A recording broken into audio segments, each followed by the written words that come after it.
মাত্র আমি দিয়ে 4 জন জামাতে নামাজ পড়লাম। চিন্তা করেন, যেই মসজিদের সামনে 1067 বছর ওয়াজ হয়, ওই মসজিদের আসরে নামাজের মুসল্লি 3 জন, আমার দিয়ে 4 জন। এই ওয়াজ দিয়ে লাভ কত রয়েছে আমার বেরেনে ধরে নাই। কথা ঠিক কিনা? কি জোরে বলেন? আজকে আপনাদেরকে চন্দনা চৌরাস্তা ঈদগাহ ময়দানে বয়ান করতেছি। আজকে নয় শুধু, আল্লাহ পাক যদি আমাকে হায়াত দিয়ে দেয় কিয়ামত পর্যন্ত, আর এইখানে বসে আমি কিয়ামত পর্যন্ত নামাজের বয়ানই করতে থাকি, তবু এই এলাকার মুসলমান সব নামাজি হবে না। কথা ঠিক কিনা? কি হবে বলেন?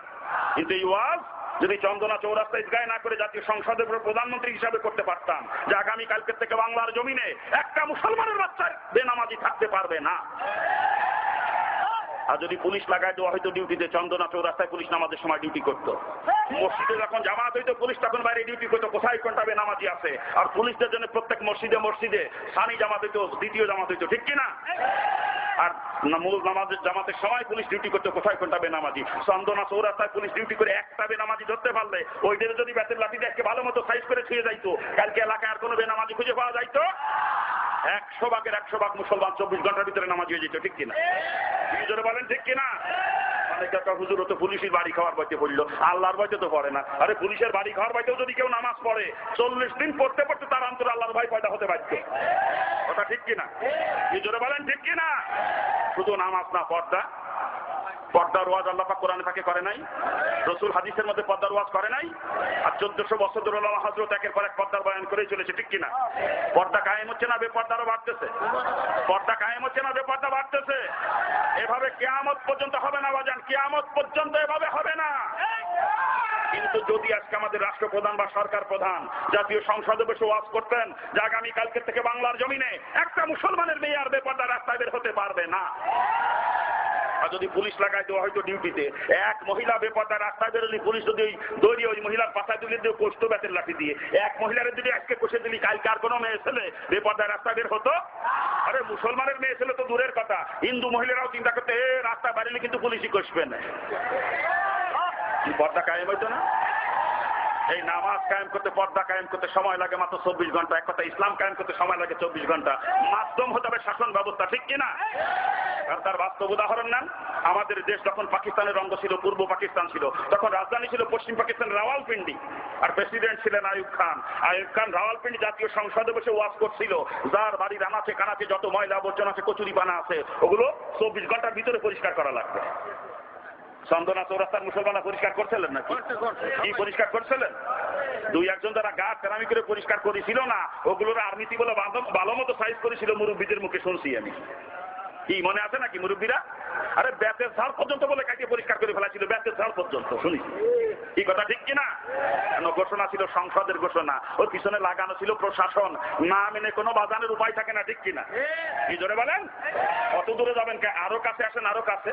আমাদের বাংলাদেশের তত্ত্বাবধায়ক সরকারের প্রধান উপদেষ্টার দায়িত্ব পেল ডক্টর ফখরুদ্দিন। ফখরুদ্দিন ক্ষমতা হাতে পেয়ে সংসদে বসে প্রথমেই ওয়াজ করলো, সরকারি জায়গা দখল মুক্ত করা লাগবে, যার যা আছে সরকারি জায়গায় ব্যাংকে চুরে সরাও, নিজেরটা নিজে ব্যাংকে যদি সরাও ভালো কথা, আর নিজেরটা নিজে না ভাঙ্গো, সরকারি গাড়ি দিয়ে ভাঙ্গা হবে। আর যাত্রা সরকারি গাড়ি দিয়ে ভাঙ্গা হবে, তার নামে কোর্টে একটা মামলা হবে। মামলাটা কেন হবে? তার উপরে কিছু জরিমানা ধার্য করা হবে। ওই জরিমানার টাকা কোর্টে সাবমিট না করা পর্যন্ত মামলা থেকে খালাস নাই, রিলিজ নাই। আর জরিমানাটা কেন হবে? ওই তোমার ঘর ভাঙতে যে সরকারি গাড়ি গেছে, গাড়ির ড্যামাজ তোমার দেওয়া লাগবে, ওই গাড়ির তেল খরচ তোমার দেওয়া লাগবে, যে ড্রাইভার গাড়ি চালাইছে তার একদিনের বেতন তোমার দিতে হবে, যে কয়জন পুলিশ সাথে গেছে ওই কয়জন পুলিশের একদিনের বেতন তোমার দিতে হবে, পুলিশরা যে গাড়ি নিয়ে গেছে ও গাড়ির ড্যামাজ দেওয়া লাগবে, তেল খরচ দেওয়া লাগবে, একজন ম্যাজিস্ট্রেট সাথে গেছে ওই ম্যাজিস্ট্রেটের একদিনের বেতন তোমার দিতে হবে, ম্যাজিস্ট্রেট যে গাড়ি নিয়ে গেছে ও গাড়ির তেল খরচ দেওয়া লাগবে, ড্যামাজ দেওয়া লাগবে, ম্যাজিস্ট্রেটের গাড়ি যে ড্রাইভার চালাইছে ওই ড্রাইভারের একদিনের বেতন তোমার দিতে হবে। এইগুলোর উপরে হিসাব করে তোমার উপরে জরিমানা ধার্য করা হবে। ওই জরিমানা টাকা কোর্টে সাবমিট না করা পর্যন্ত মামলা থেকে রিলিজ নাই। কথা ঠিক কিনা? ফখরুদ্দিনের সংসদে বসে ওয়াজ করতে দেরি হয়েছিল, আপনাদের আমল করতে দেরি হয় নাই। কামলা কিনে নিয়ে হামার পিঠে পিঠে নিজের ঘর নিজে ভাঙ্গিছিলেন, মনে আছে না? কি মনে আছে না? ঘোষণা ছিল সংসদের ঘোষণা, ওর পিছনে লাগানো ছিল পুলিশ প্রশাসন, না মেনে কোনো বাজানের উপায় ছিল না। কথা ঠিক কিনা? আজকে যদি তদ্রুপ প্রধানমন্ত্রীর মুখ দিয়ে ইসলামী হুকুমগুলা, পর্দা, নামাজ, এক কথা ইসলামী হুকুমগুলা জাতীয় সংসদ থেকে বের হইতো, আর পুলিশ প্রশাসন যদি পিছনে লাগানো থাকতো, এক মুসলমানের বাচ্চা ইসলাম না মেনে কোনো উপায় ছিল না। ঠিক কিনা? ইসলাম যদি কায়েম করতে হয় বাজান, শাসন ব্যবস্থার কোনো বিকল্প নাই। কথা ঠিক কিনা? কি জোরে বলেন ঠিক কিনা? আর এই জন্য ইসলামী শাসন ব্যবস্থা কায়েমের চেষ্টা করা প্রত্যেকটা মুসলমানের জন্য ফরজ। ইসলামী শাসন ব্যবস্থা কায়েমের চেষ্টা করা প্রত্যেকটা মুসলমানের জন্য ফরজ, ঠিক কিনা? আবু দাউদ শরীফের বাবু জিহাদ কিতাবের একখানা হাদিস রাসূল বলেন, যদি কেউ ইসলামী শাসন ব্যবস্থা কায়েমের চেষ্টা না করে এবং আকাঙ্ক্ষাও যদি অন্তরের মধ্যে না রাখে, ওই অবস্থায় লোকটা যদি মারা যায়, রাসূল বলেন ওটা মুনাফিক হয়ে মরবে, মুনাফিক হয়ে। আমার বাপের ঘরের কথা না, কিন্তু রাসূলের হাদিস। আবু দাউদ সিয়াসাত্তার একখানা আবু দাউদ, কি বলেন? আবু দাউদ শরীফের হাদিস, মনে রেখে দিয়ে। তাতে যত বড় মৌলানা সাহেব হোক আর যত বড় মোবাল্লিগ হোক আর যত বড় পীর সাহেবই হোক না কেন, যদি ইসলাম শাসন ব্যবস্থা কায়েমের চেষ্টা না করে বা আকাঙ্ক্ষা অন্তরের মধ্যে না রাখে, ওটাও মুনাফিক হয়ে মরবে, রাসূলের হাদিস। আমরা কি মুনাফিক হয়ে মরতে চাই নাকি কেউ? কি মুনাফিক হয়ে মরতে চাই কেউ আমরা? তাহলে ইসলামী শাসন ব্যবস্থা কায়েমের চেষ্টা করতে রাজি আছেন? রাজি আছেন? কারা কারা রাজি? হাত তোলেন। নামান হাত। বুঝছি আজকে ওয়াজ মাহফিল আইছেন তো, আজকে খালি হাত না, আজকে সুযোগ পালে ইসলামের পক্ষে পা উল্ট হয়ে যাবেন, তাও জানি। যখন ভোট কেন্দ্রে ভোট দিতে যাবেন, ও জায়গায় ইসলামের পক্ষে দেবেন না, ও জায়গায় যে কসমেনের নৌকর গোলইতি, আনালি ধানের শিশির গুড়ায়, আনালি লাঙ্গলের কুটিয়ে, ঠিক কিনা? জোরে বলেন ঠিক কিনা? ওয়াজ মাহফিল এসে ইসলামের পক্ষে হাত তুলে স্লোগান দেয়, আর ভোট কেন্দ্রে সেই আদ্যবার ইসলামের বিপক্ষে সিল মারে, ওগুলোকে তাজা মুনাফিক আর তাজা মুনাফিক।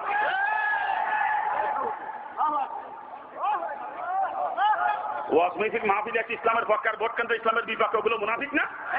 ওটা মুনাফিকই হলো না? আমরা কি আর মুনাফিকি করবো নাকি? বাবাজান, আমার পরিচয় তো আপনারা শুনছেন কম বেশি, নাকি বলেন? আমি হিন্দুর বাচ্চা কিন্তু। আর হিন্দু অবস্থায় ছাত্রলীগের জেলা সেক্রেটারি ছিলাম, ছাত্রলীগের মাগুরা সরকারি কলেজের ভিপি ছিলাম আমি। ছাত্রলীগের প্যানেল থেকে কলেজের ভিপি নির্বাচিত হয়েছিলাম। আজকে যদি আওয়ামী লীগ করতাম, আজকে এমপি না, আজকে আমি মিনিস্টার হতাম। এত দাপট ছিল আমার দলের মধ্যে, জানেন আপনারা? আমার নাম শুনলেও মানুষ ভয় পাইতো, এত বড় ক্যাডার ছিলাম আমি ছাত্রলীগের। নাম শুনলেও ভয় পাইতো মানুষ। মহিলারা বাচ্চাদেরকে ঘুম পড়াইতো আমার নাম কইয়ে, যে আসতেছে কিন্তু রানা মাস্টার। আমার নাম, ডাক নাম ছিল রানা। আসতেছে কিন্তু কইলেই বাচ্চারা ভয়তে চোখ বন্ধ করে ঘুমাই যেত, ভয়তে। আমি সেই ক্যাডার, সেই মাস্টার। কিন্তু যখন আমি ইসলাম গ্রহণ করলাম, আল্লাহ তাআলা আমাকে বুঝ দিয়ে দিলেন, মুসলমান তো কখনো কুফরি মতবাদ কায়েমের চেষ্টা করতে পারে না। কুফরি মতবাদ কায়েমের চেষ্টা ওরাই করবে যারা কাফের, তারা, ঠিক কিনা? আর যে মুসলমান সে ইসলাম কায়েমের চেষ্টা করবে, ঠিক কিনা? এই বুঝ আমি যখন পেয়ে গেলাম, যে আমি এখন যতদিন হিন্দু ছিলাম ততদিন করেছি, কিন্তু এখন তো একজন মুসলমান, এখন আমার চেষ্টা হবে আল্লাহর জমিনে কেমন আল্লাহর দ্বীন কায়েম করা যায়। এই বুঝ আমি যখনই পেয়ে গেলাম, সঙ্গে সঙ্গে ছাত্রলীগের জেলা সেক্রেটারির দায়িত্বে ইস্তফা দিয়ে তওবা করে ফিরে চলে আসলাম কোরআনের ছায়ার নিচে।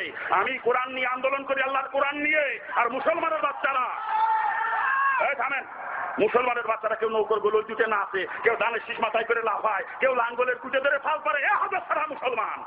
আল্লাহর কোরআন নিয়ে আন্দোলন করা যায় না? আমি আল্লাহর কোরআন নিয়ে আন্দোলন করি, চরমনার পীর সাহেবের দল করি। আর তোমরা এ দল সে দল করে, মুসলমান বোঝো না যেগুলো কুফরি মতবাদের দল? আর কুফরি মতবাদ কায়েমের চেষ্টা কোনো মুসলমান করতে পারে না, ঠিক কিনা? আমি হিন্দুর ঘরে জন্মাই, আল্লাহ আমাকে বুঝ দিল। মুসলমানের বাচ্চারা এটা বোঝে না, দুঃখ আমি রাখবো কোথায় বলেন? আমি দুঃখ রাখার জায়গা পাই না। আমি দোয়া করি আল্লাহ পাক সকল মুসলমানকে সঠিক বুঝ দিয়ে দিক, জোরে বলেন আমিন। এ জোরে কর না আমিন। আমিনও কই পারছে না, যদি এবার কবুল হয়ে যায়, কায়দা দেখছেন। বাজান, একটা কথা মনে রাখতে হবে, আপনার বাপ মুসলমান, দাদা মুসলমান, তালই মুসলমান, 14 পুরুষ মুসলমান, কিন্তু আপনি কুফরি মতবাদ কায়েমের চেষ্টা করতেছেন।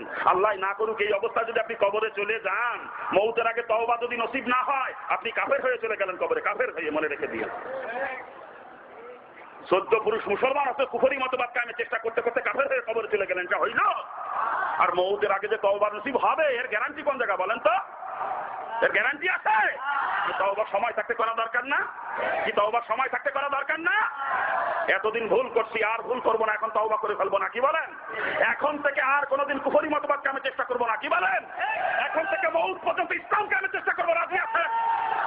কারা কারা রাজি? হাত তোলেন। কারা কারা রাজি? হাত তোলেন। আর কুফরি মতবাদ কায়েমের চেষ্টা করবো না আমরা। আমরা মুসলমান, আমরা মৌত পর্যন্ত ইসলাম কায়েমের চেষ্টা করবো, কি বলেন? আল্লাহ পাক সকলকে কবুল করে নিক, জোরে বলেন আমিন। জোরে বলেন না আমিন। আমাদের ভাইজানকে আল্লাহ পাক ইসলামের জন্য কবুল করুক, জোরে বলেন আমিন। জোরে বলেন না আমিন। খারাপ লাগতেছে আপনাদের? হ্যাঁ, অনেকে কয় মূল লাগের আবার তো রাজনীতির দরকার কি? হুজুররা রাজনীতি করবে কে কয় না? আচ্ছা, রসুল কি রাজনীতি করেছেন কোনদিন?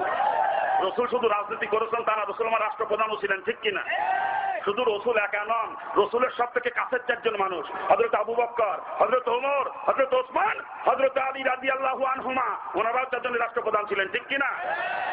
রসুল করলেন রাজনীতি, সাহাবায়ে কেরাম করলেন রাজনীতি। আমরা যদি রাজনীতি না করি রসুলের উত্তরসূরি দাবি করতে পারবো? রসুলের উম্মত বলে দাবি করা যাবে? রাজনীতি যেটা করে না ওটা রসুলের উম্মতি না।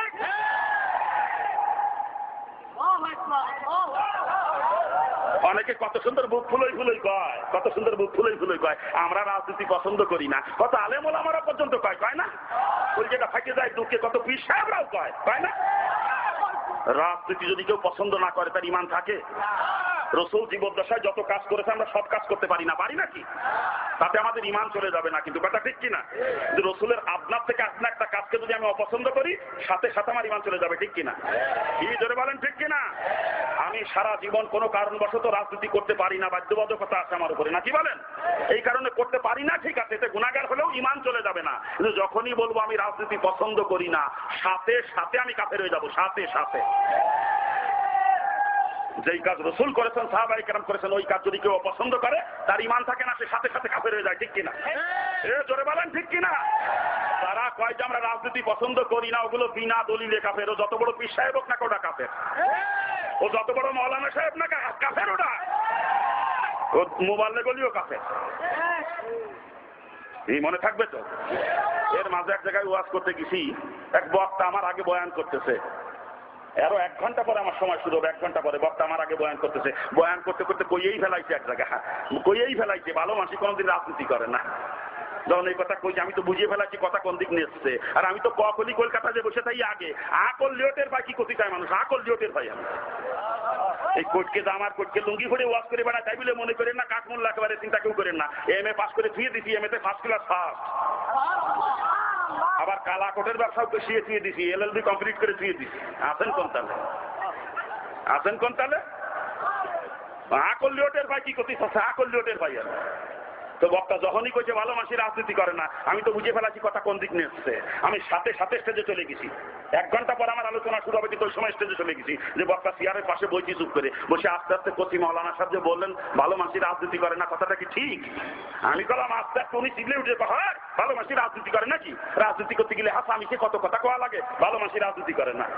আমি কই আপনি তো কাফের হয়ে গেছেন। কি? হ্যাঁ আপনি কাফের হয়ে গেছেন। কই কেমনে? এই যে বললেন ভালো মানুষ রাজনীতি করে না, এই কথাটা আপনি কাফের হয়ে গেছেন। কই কেমনে? আমি তখন জিজ্ঞেস করতেছি আমার রসুল কি কোনোদিন রাজনীতি করছে? আলেম মানুষ তো বুঝিয়ে ফেলাইছে, আর কথা কয় না, বুঝিয়ে ফেলাইছে, আর কথা কয় না। আমি তখন বলতেছি রসুল শুধু রাজনীতি করেছেন তা তো না, রসুল তো রাষ্ট্রপ্রধানও ছিলেন। রসুলের সব থেকে কাছের চারজন মানুষ আবু বকর, উমর, ওসমান, আলী, এরাও তো রাষ্ট্রপ্রধান ছিলেন। আর আপনি কন ভালো মানুষ রাজনীতি করে না? তাহলে আপনার থিওরি অনুযায়ী রসুল রাজনীতি করছে, রসুল খারাপ মানুষ ছিল এই জন্যই রাজনীতি করছে। আর আমার রসুলও যদি কেউ খারাপ কয় ওটা তো বিনা দলিলে কাফের, বিনা দলিলে। যখন এই কথা কইছি শ্রোতারা চিল্লেই উঠছে, হয় কথা তো ঠিক রে, ও রসুলরে খারাপ কইছে, ও রসুলরে খারাপ কইছে, ও ওয়াজি শুনবো না, নামাইয়েই দিল স্টেজেতে, নামাইয়েই দিল। কথা কোন জায়গা কি কবে দিশিয়ে পায় না, নাকি কয়? তার মানে শ্রোতাকে বোঝানোর চেষ্টা করতেছিল সর্বনাশ পিসের রাজনীতি করে, তো সর্বনাশ পিসের খুব একটা ভালো মানুষ না, ভালো মানুষ যদি রাজনীতি করতো নাকি বোঝানোর চেষ্টা করতেছিল কেমন।